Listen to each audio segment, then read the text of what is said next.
Recently I've been thinking about a simple but crazy idea.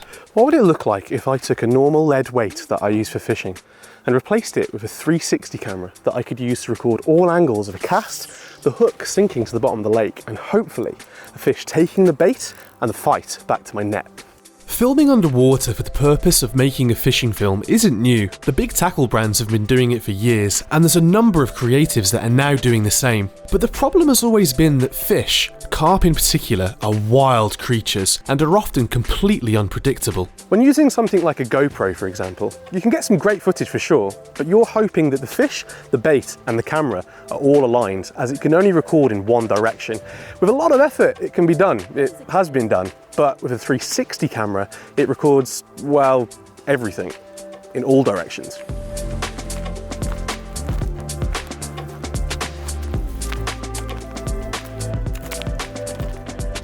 It doesn't matter where the hook lands, it doesn't matter where the fish comes from. You can record it all and choose the shot later. And well, that excites me. Sounds simple, right? Well, still a few things I need to work out, but I think I know just the guy to ask.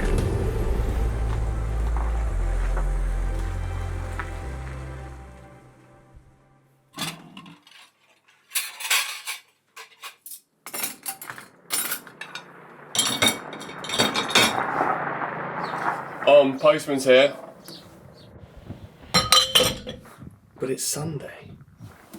Oh wait, no, it's Tom. What does he want now? The way I see it, I've got two things that I need to try and solve. The first of which is when I chuck this 600-pound camera into the lake, how do I best ensure that when I come to reel in, it actually comes back? And the second thing is, how do I ensure the first without compromising the safety of the carp that I'm fishing for? And so I thought, who better to ask than Mr. Fishing Tutorials himself, Carl Smith. Hi. Hi. Pleased to meet you too, Tom. Carl and I had decided that to better protect the camera, it needed to be placed into its separately sold diving case, which happens to float. I'd originally thought this might be an issue, but as you'll see later, it was actually a good thing. To weigh the case down, we needed to add 2 tungsten-loaded beads, which also helped to keep the camera in position on the super strong braided mainline. It was at this point Carl had a stroke of genius, knotting a length of weaker line onto the stronger braid, meaning in the event of a break, the camera would simply disconnect and float to the surface. It took a little bit of experimentation to get the right level of buoyancy, ensuring it would sink once cast into the lake, but float when needed. However, with the addition of a lead clip and my rig of choice, the whole system was now much safer to fish. So that actually is a lot better than I had even dreamed. This whole system and being able to break away if anything happens fills me with a bit of confidence. It works in theory. However, I would love if there was somewhere I could go to prove the theory before chucking it into a test zone. Yeah, something safe, controlled. Something like a fish tank. Yeah, or like a koi pond. Ah. Ready for our first cast? Absolutely. Oh no, they're trying to eat the pop up already. Oh, we've had a bite, Tom. Oh, we're in! He's shaking his head, Oh wow, he's pulling the lead. Oh! Why is this so exciting, Tom? Why is this so good? So that's hit the surface, sink down to the bottom. You then need to make sure you tighten the line up to settle it down like that. Oh, there we go. Oh look, goldfish. Go on. Ah, spooked off it. Oh. I need to change the rigs. Yeah. Need a smaller bait. Oh no! Yeah! I didn't know I was hungry. I knew I was hungry. That's unbelievable. Tom, that footage is in a lake. That is going to be mind-blowing. As long as the water's clear enough. Yeah. That was him giving it a tug. You dragged the camera along the bottom.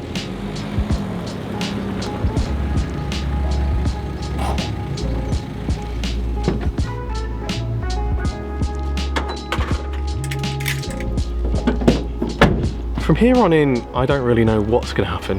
I've got some faith in this. Carl's done a really good job for me. I'm really grateful. But it's 5 degrees, it's the middle of January, and it is cold. So trying to win a bite on a day like today is hard anyway, never mind trying to dangle this in front of the fish's face. Carl said have a walk around, throw a bit of pellet in, get them feed him and fish for them, and that's what I'm going to do.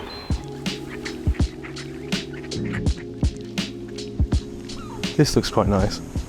This was a spot Carl did tell me to have a look at, and I can tell why. It's a little bit snaggy, but I should be able to present in the middle fairly well. I mean, there are quite a few fish about as soon as I got here. I'm going to put a bit of food in, bit of a spread. Oh, and the carp have literally just come straight in and hoovering it up. Right, I'm fishing here. So it's been a few minutes since I saw the fish feeding, and there's no fish in the area now. I don't know whether that is a good thing. Hello, Mr. Duck. Because I can lower the rod in without too much disturbance, or if they've spooked off the spot. There's only one way I can really find out, which is give it a go. This is terrifying. Here goes nothing.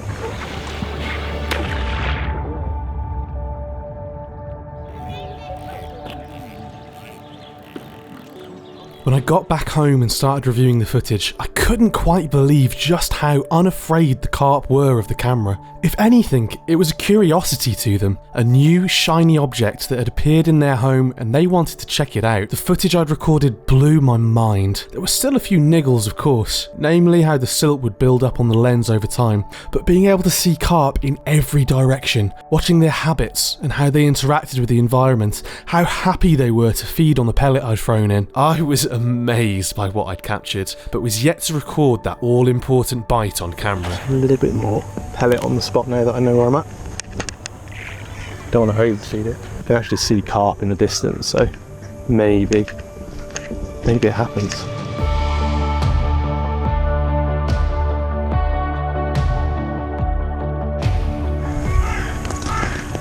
That's a fast dog.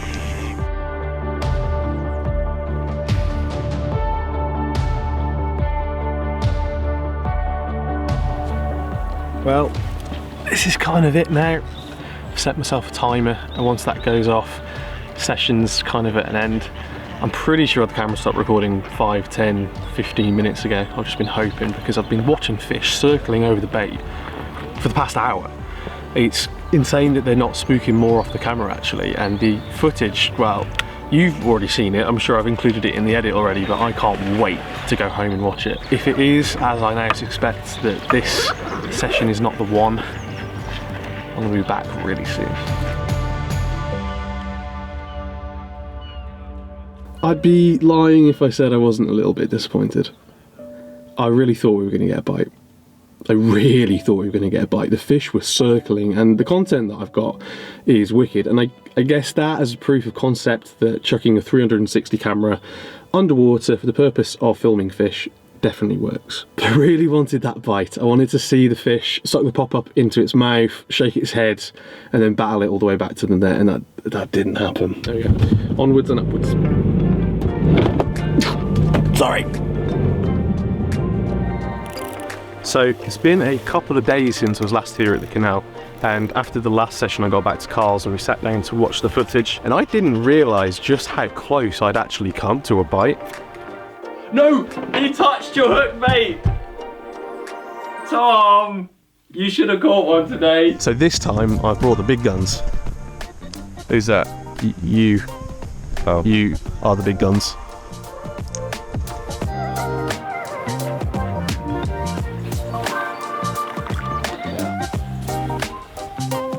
What you doing, Tom? I'm about to throw this 360 camera into the lake, and so are you, because you went and bought one immediately after we were looking at the footage. It was too tempting. But what it means is now we've got double the chance. So, oh, and the sun's coming out. Which is really helpful. For multiple reasons, but the main one being we might actually be able to see what's going on underwater, because light is everything.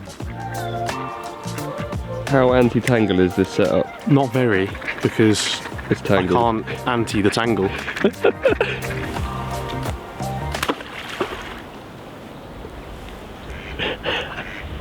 I don't know if this tactic's going to catch on. With my rod set, a sprinkle of bait and a dash of optimism, Oh, we're fishing. I could now turn my attention to helping Carl do the same. Hello. Oh, I just turned it round for it to see me, but I don't have to do that, do I? No, because it's viewing every angle. It can always see me. Yeah, it's kind of creepy actually. Oh. If you have this within a minute of it going in, I'm going to be a bit annoyed. There was a fish cruising right towards it then. Oh, we've got a feed over the top. I'm going to slacken the line right off as well.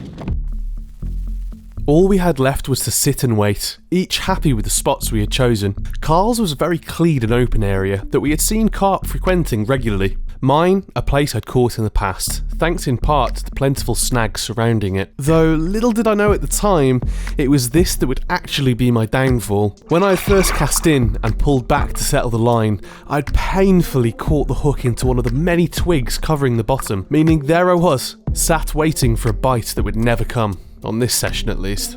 Carl, on the other hand, was well presented, but due to the spot's open nature, it seemed to take the fish a lot longer to gain the required confidence to feed. I think we're both starting to get itchy feet now. It's probably been an hour and a half, hour and 40 of recording, and there's fish absolutely everywhere, but we've not had a bite yet. Oh, what the hell? There's like 15 of them feeding. Carl's just had a look down and spotted a lot of fish under his rig, so he's going to have a recast just in case something's tangled up. I think I'm going to leave mine where it is for now. Yeah, something could well be wrong with it, but so many fish around. I'm going to play the long game. I'm going to play the long game. Tom? Oh, it's come off. It's come off. There was something on. For a second. I can't believe that happened. The line was going. Yeah. I was in. There's absolutely no doubt that I had hooked something. But whether a fish had got the line tangled around its fin or whether I'd actually had a proper bite is yet to be discovered. Tom, I got some bad news. Do you want our battery? Yeah. Recording has stopped due to low battery. Oh, I think it's done. That means that we won't know whether I got it or not until we get home. Let's leave it 10 minutes and I'll reel in. The session was starting to feel like a bust, and with my rig sat comfy in a snag, that's exactly what it was. Surprisingly, nothing happened. The clock ran out, I reeled in, and we headed back to Carl's to review the day's footage. What we found only rubbed salt into our wounds. I, of course, realised my mistake, which was painful enough, but we then discovered that Carl had missed bite after bite after bite. We needed one more session. I had to see this through.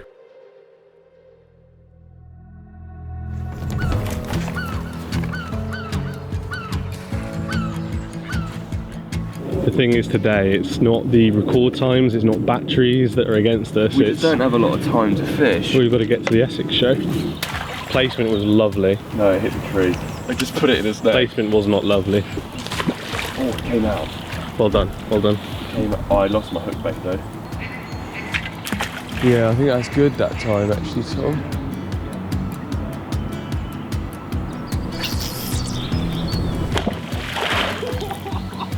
That was really funny. Oh, you're in. Oh, I thought your rod was going to go in.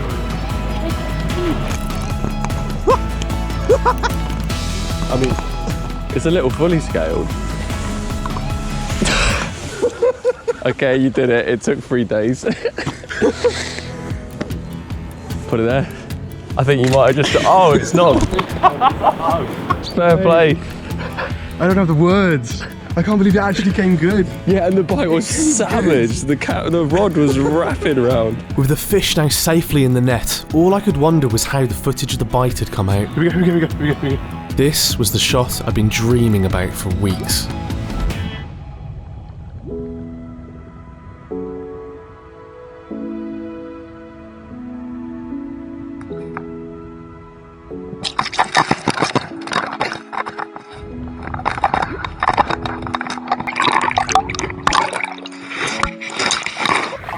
We did it. You did it. You did it. We did did it, Tom. We did it. Good work. Good work. Oh my goodness. Let's have a look at the fish. Well, I did it. And the proof is in my hands that you can indeed catch fish with a 360 camera. Thank you, Carl, for helping me with this silly little project. No worries. And what a little character. Hi, little wave. Bye bye.